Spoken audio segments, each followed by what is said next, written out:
There's a phrase that says, when you don't panic when there's a crisis on, you haven't got a clue what's going on. And the show is about a couple of minutes later than starting because we had a tech problem. Did me and Joe panic? Absolutely not. What we did, we problem solved. We got a resolution here. And on tonight's show, it's when something hits the fan, as they said in Dad's Army, don't panic, Mr. Mainwaring. Help is at hand. So we're going to come and join you in a couple of minutes, me and my good friend, business partner, Joe, to talk to you on the next big win about reflections, resilience. When things hit the fan, what should you do? And the key thing is you shouldn't panic. Now, folks, because we haven't done this for a long time, and I'm quite conscious about making sure things are super smooth, we're going to get some of this blood pumping around your veins.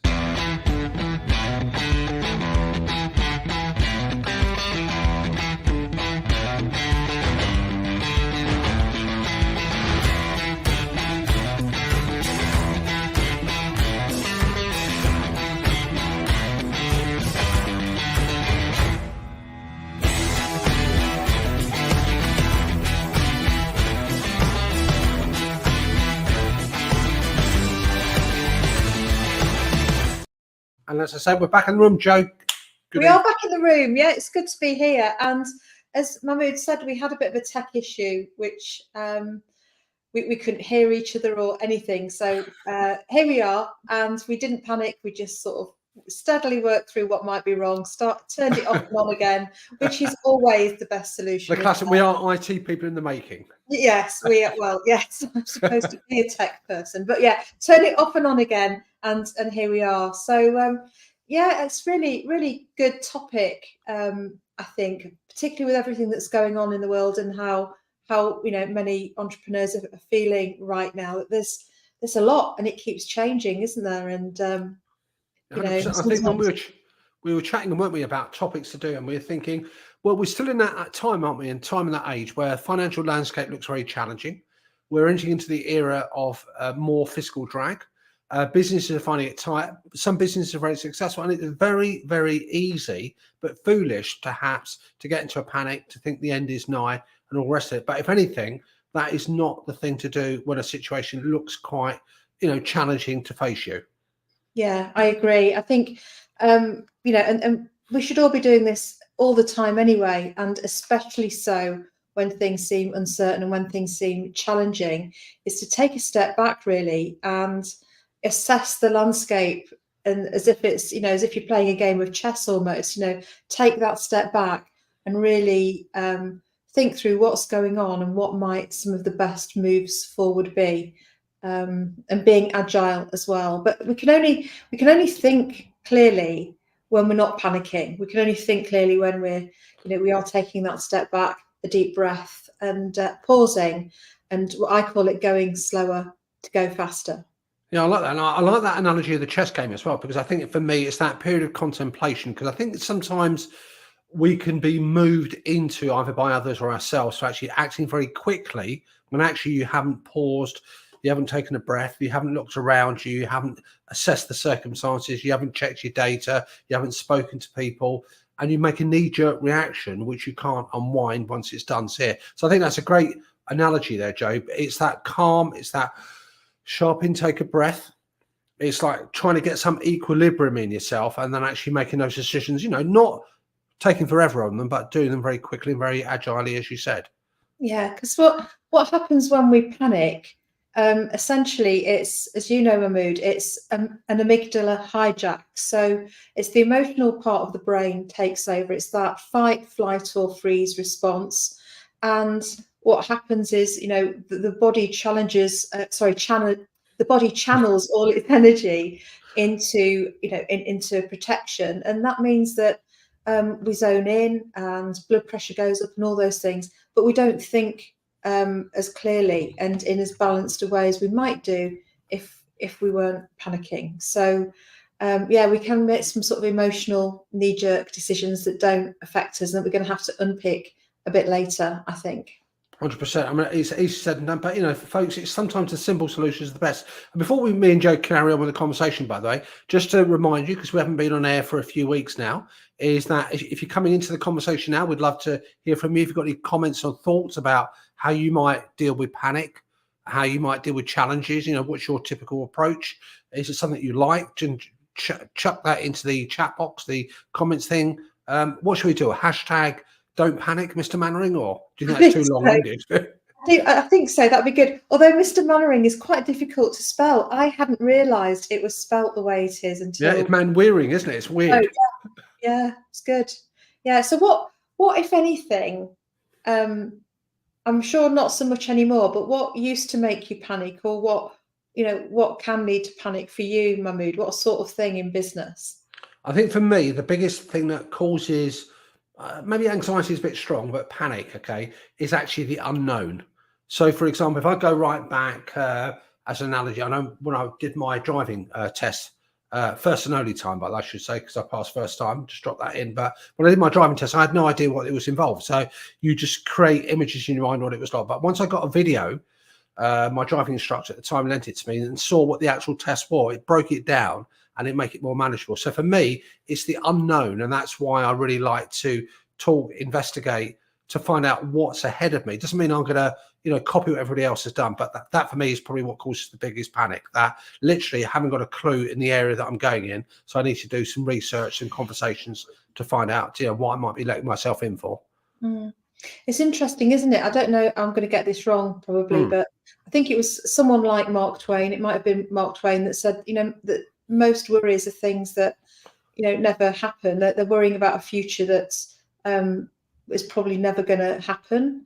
And I think that's true. It's good to remind ourselves about that when we're worrying. Is this going to happen, or this could go wrong, and all of that. It's it could equally go right, couldn't it? Absolutely. Why do we think it could be the worst possible scenario or a bad scenario when actually it might go well? So what about yourself? What about yourself, Joe? So for me, it's I worry about letting people down. So, and if I feel like I've never deliberately let somebody down, but that sort of panic where I feel, oh, somebody's, and it very rarely happens, fortunately. But yeah, I don't want to do that. So that's probably but that's similar to yours. Yours is uncertainty. Mine's a worry that I might let somebody down, So they're all sort of future focused things. Instead of being present and dealing with what's in front of us, both of us in our examples are thinking about what could happen in the future.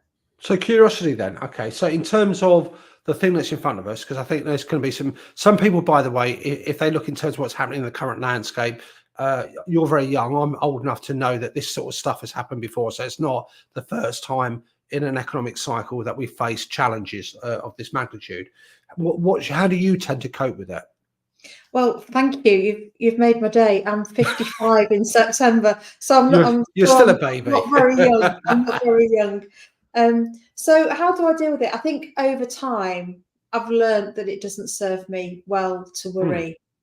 And I think it's about noticing it in the moment and just doing that sort of self-coaching thing where bringing it back to the present and then putting in place, working productively and constructively to put in place things that will reduce the risk of the bad thing happening, So making sure I'm prepared, making sure I really listen to people, do a good job in the case of me worrying about disappointing someone.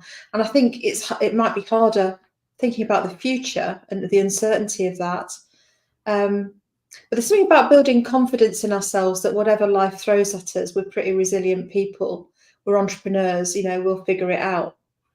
That's an interesting point. I think within that parameter, though, I think people are going to remember that as human beings, we have a range of emotions. So you can be very confident. You can actually face things with fortitude and, with certainty. But that doesn't mean that now and again you have a wobble, and now and again you think, oh my gosh, what's going on, and panic and have that moment. I think you should allow that. You should allow that your brain to embrace that moment of panic, uncertainty, worry.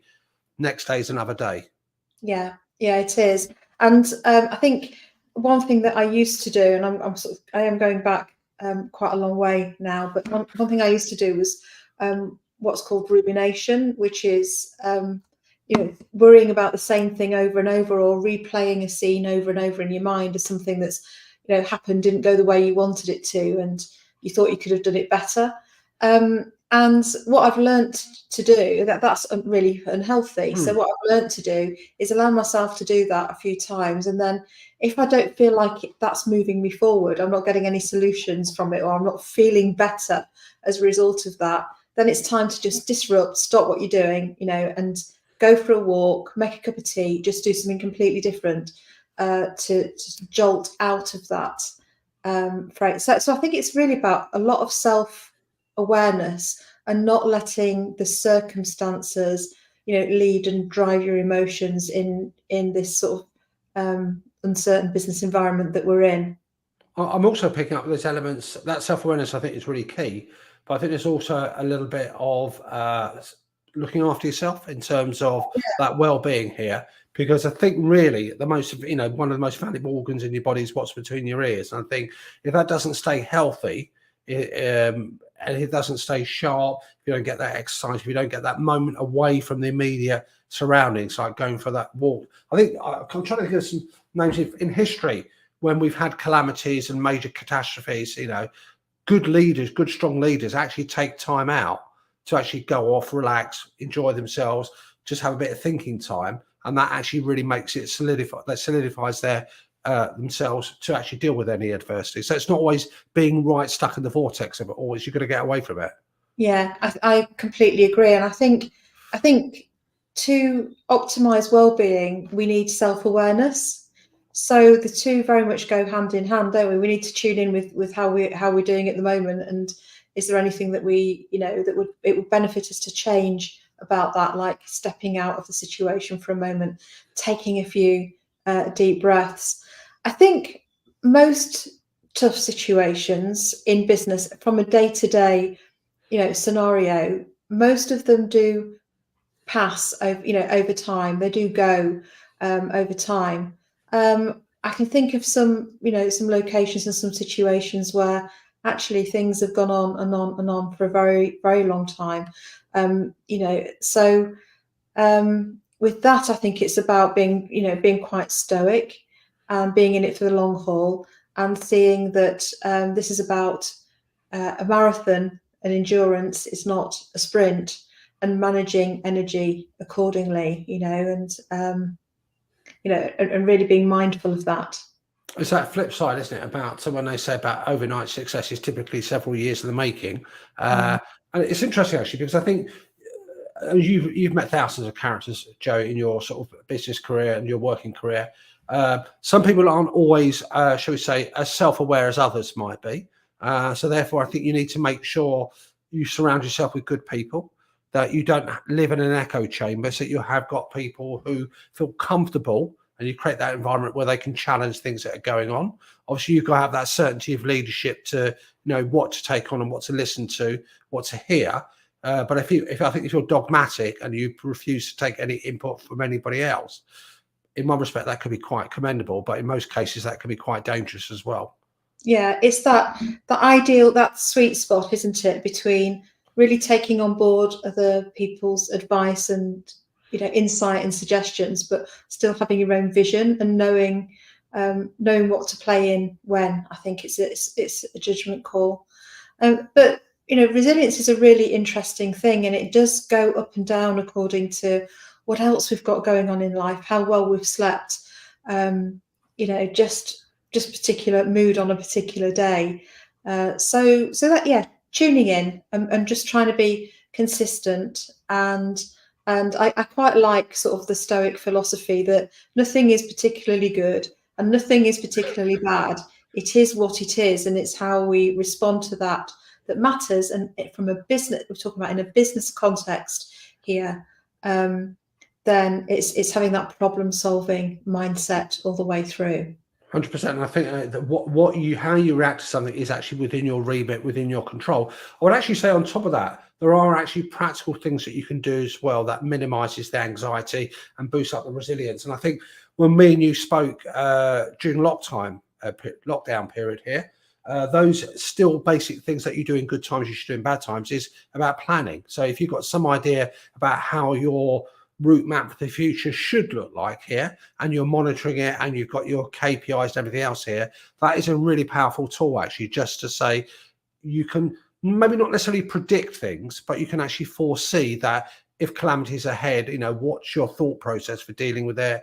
You can do things like monitoring, your cash flow and all the rest of it. So I think you need a combination of something in the toolkit, as well as, how you deal with what goes on between your ears.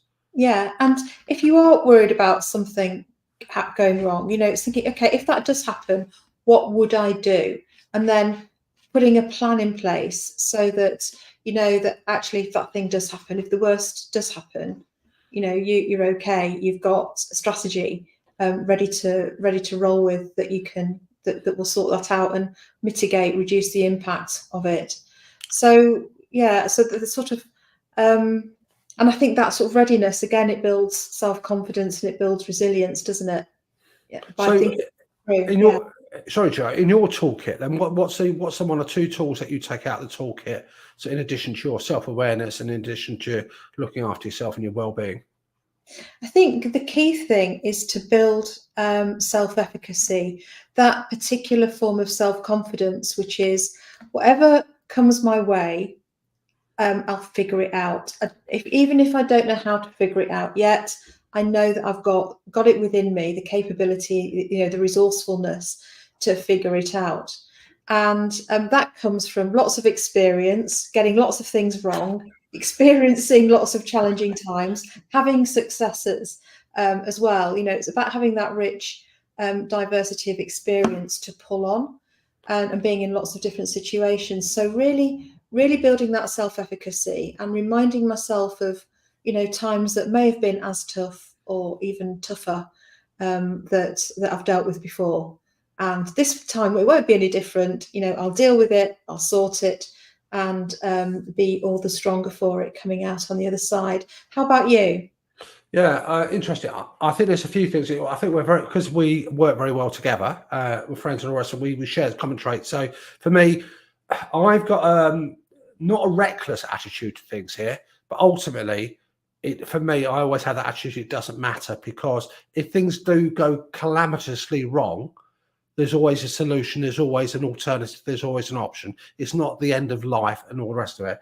Number two, I think, in terms of, it's about memory, reflecting that actually, if you look back where you first started, you look back a couple of years when things are pretty tight, you thought that was it, or you thought that was pretty much extreme, but you're still here, you're still standing, you're probably stronger, you're dealing with better things.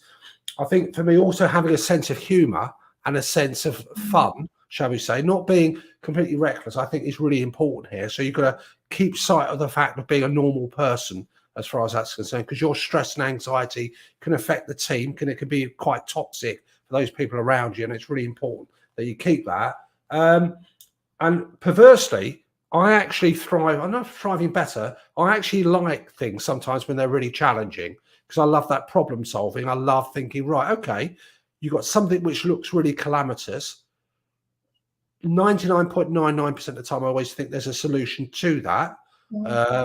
And I love that problem solving here. And I actually, overall, outside, I enjoy running a business. I enjoy being in the business world. I enjoy working with lots of different industries, lots of sectors. And therefore, with all those things coming together, I look at something as the whole, as opposed to a micro part. And I love the whole. Yeah, it's a fascinating, creative thing to do, isn't it? To start and run and grow a business. It requires all sorts of skills, and inherent in that process is the fact that things are not going to go well. It's going to be really, really tough sometimes, unless you're super lucky, and that's part of the journey. And I think entrepreneurs come out of that much stronger than they went in, however well or not the business does. There's always lessons to be learned, and that's what I love is this a continuous learning and this continuous stretch, like you. But there are limits. There are limits, I think, and it's about it comes back to knowing yourself, doesn't it? And the well-being part that you were saying is that know when you're getting to know what your bandwidth is in terms of resilience and what you can take on. And when you start to be nudging up where it feels like a bit too much, then it's time to dial it back down again for a while, I think. Yeah, because you can't keep working at intensity to problem solve consistently. It's sort of more of a short sprint, isn't it? Bit Yeah, of 100%. recovery and then sprint again, recover and keep going like that. It's interesting, actually. I think that sort of amalgam of sprint and marathon and all the rest of it. Because I think another thing that helps is the time frame over which you look at things and measure things here. So, if you expect that overnight success, if you expect things to be literally short bursts and that's it, I think you're deluding yourself. Most businesses, in my experience, in terms of getting stability, sustainability, and growing something and generating some value for themselves and the owners and the people around them, probably typically takes 3 to 5 years. Yeah. Even if you pivot, even if you've got an established business, you've got all those little elements of things coming along, you can't be complacent. And I think, unfortunately, a lot of people think too short term. And when I do something, as I know you do as well, I always tend to say, what does it look like over 3 years? What does it tend to look like over 5? And that's the time frame that I'd be looking at. But it's not, I think, as you said, it's not about flogging a dead horse. If you keep doing the same thing and you're not advancing anywhere, you've got to take a step back and think, actually, maybe it's time to emotionally disconnect and think of something else. Yeah, there's that. I think the accountant in you will like this. That the fallacy of sunk cost, isn't there? Yeah. Where we think we've invested so much time and effort into something, and if we stop doing it, that'll make it a waste of time and a waste of effort. Well, in fact, sometimes it is better to cut our losses, because why invest 100%. any more time and effort into something that's not working? Yeah, 100%. I love the fact that you mentioned that sort of sunk cost and all the rest of it. But it's a cost you expensed. If you're not going to generate any value from that, you're spending more and more money and time and energy on that. There are still things you can learn from that, what you might perceive as a wasted exercise. And I think in most things that I've done in my business career, I've lost money. I will hold my hands up to that. I've made massive mistakes and all the rest of it. But actually, sometime down the track, I can tap back into that past mistake, take a learning from that, or actually an asset that's been created, and reuse it. So things never get completely wasted. They don't. I couldn't agree with that more. And like I've spent money and lost money and done things that haven't worked in the past. But when I look back, because life only makes sense looking backwards, right? If we'd gone forwards from where we are, it's never what we plan, is it? It always emerges differently in a nice way. But so when I look back, if it weren't for some of those mistakes, I wouldn't have achieved some of the really good things that I've achieved later on. They've really paved the way and been a foundation for what's followed, and I'm really happy with what's followed. So it's all part of the journey. And I think that time distance thing is really important. When you're in a moment in your business and it feels like, you're going through a really bad patch with it, sometimes it's worth saying, well, actually, what will I be feeling about this in 6 months, time, in 12 months time? 12 months time, it'll just feel, oh yeah, I had a bit of a blip back then. And the further away you get from it, the smaller sometimes things. It depends what it is. I know that, but the smaller things can feel. So just saying, will this matter as much in 6 months or a year? Sometimes can be dead helpful to get that sense of perspective back. I mean, if I look from the outside, actually, Joe, because I know you work very hard, and I know that things have happened that just bad decision making, or the rest of it. But I've actually seen also a big growth in terms of the directions you're going to for your own business. And I think the thing that they can never impart to you, whether it's at business school or a mentor, until you get your fingers burnt, until you've actually suffered in some respect. I'm not talking about excess, but until you've suffered something financially, emotionally, and experienced what that pain is, you're never really going to learn about that. It's the old adage, isn't it? Is that until a child burns their fingers with a hot oven, they'll carry on thinking that it's safe to play with. So that pain, I think, is an inevitable part of actually learning. That would be my position on that. Yeah, absolutely. And I think it's taking risks that you can afford to take, and that you can withstand the knocks from, should it So it's the judgment call as well when you're going into these things. So yeah, I like the analogy that you make there. I was thinking of sort of riding a bike. You know, you could explain to somebody hypothetically how to ride a bike. They could read a book on all the movements you need to make to ride a bike. You know, but at the end of the day, you're still not going to be able to ride a bike with all that theory. You've got to get on the bike and pedal, and maybe fall off a few times before you become an accomplished cyclist. So, Folks, yeah, if you're just joining on, by the way, yeah, sorry, just a health warning, folks. If you're just joining, by the way, please do not go near hot ovens. I would not no, recommend that. Joe's analogy, I think, with the bike is a much safer option. yes, and obviously with knee pads and elbow pads and your And helmet, the safety helmet and all the rest of it. absolutely, yeah. So So here's it's the thing, though. yeah. On the spot, then, if before we wrap this up, if you had to give somebody one tip to focus on to become more resilient and to deal with challenging futures, what would that one single tip be? It would be to take a deep breath and remember that you've got this and you will figure it out. Okay, I like that one. What about you? I'd borrow an old RAF motto, a bit of Latin, nil illegitimatum carborundum est. Oh, and that means Don't let the bastards grind you down. Oh, that's a good one. Yeah. So yeah, so it's just for anybody, you know, if you're watching and you're thinking, actually, yeah, I could do with just taking a step back, you know, thinking things through. It will be okay. And if you'd like any help, any support, you know where we are. Just give us a comment or DM us, and you can get in touch as well through the website, which is nextbigwin.co.uk. And we're here, so give us a shout, and we'll help you out. 100%. And folks, remember one thing we should have added as well is that sometimes in life adversity creates opportunity. So don't always look at it as a bleakness here. And I think that negativity and that bleakness is part and inevitable of that. So let us know your thoughts. Do you agree with that? Do you add anything to add? And until we see you next time, folks, you know, stay resilient, keep resilient. Yeah, stay well, and we'll see you soon. Thanks for joining us. Yeah, and let's play out with our nice upbeat music.